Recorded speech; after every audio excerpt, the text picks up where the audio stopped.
Another huge network of tunnels have been discovered in Gaza, and surprise, surprise, it was underneath another hospital. Oh, specifically, a children's hospital in Gaza.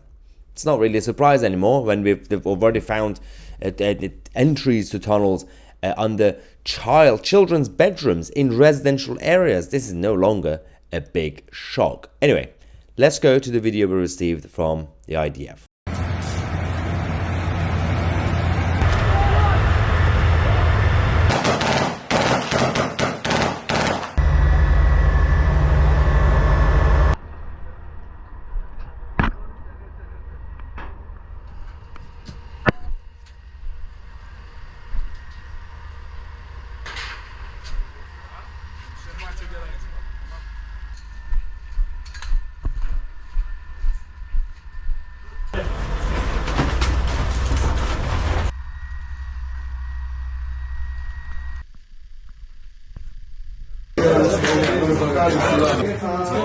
זה מזויף, זה תקרא. הוא יתלהב. שווז, מטעני חיתוך, עם בלייד, רימונים, פצצים, המון דו-גידי, חשמל, רימונים, צניות קלטים, צירי קשר, מכונית מרוץ עם מצלמה, מחוברת ככה. Now, as you can see, due to the nature of this conflict and, well, the operation in Gaza, it's going to take another few months to sort things out. Now, for those naive people who are falling for the liberal mainstream narrative that, well, Israelis are basically wiping everybody out and all that nonsense because, oh, whatever the mainstream narrative is, I'm just going to believe. Well, there's a problem with that because if the Israeli government, or Israel as a nation in general, were going to act like Genghis Khan, for example, or anybody else from the past who was like absolute nutter, Gaza is not really a big area. They could have wiped the whole thing out within 23 minutes, but they haven't. And they've also, if they were imperialistic, they would have taken over more of the territories in the Middle East.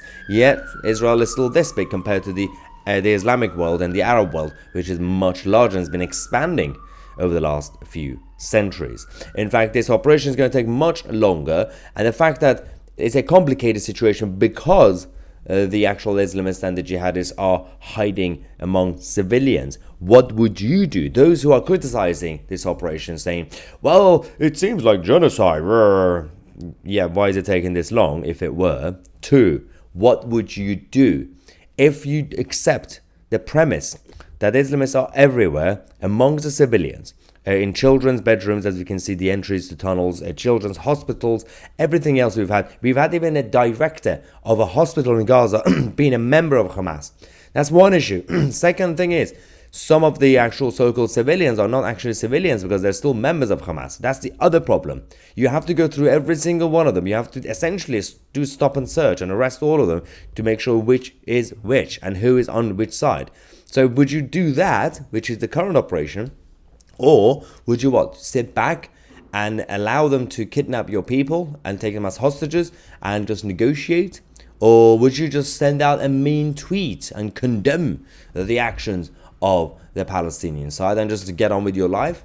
What would you do? That's the thing. People like Jeremy Corbyn, people all the other nutters, give me a solution. And of course, those who are anti-Semitic, forget about them. But those who are claiming to be reasonable and saying, well, it just seems like the Israelis are doing genocide. Okay, you're also not in favor of the Islamist side. Good to know. What would you do? Give me a proposal, because you can either wipe them out the whole thing quickly, which is immoral. You could sit back and do nothing and just be like, oh, let's just go to the UN, hold a vote and do sanctions, whatever that means. Or you could do a detailed and very specific and precise strategy and operation to ensure that we actually wipe out the bad guys. And the problem is, unfortunately, of course, there will be collateral damage, just like any other conflict throughout history. Life is not easy. Life is tough. Get on with it. Thank you so much for watching. I'm Tousi, and we are the media.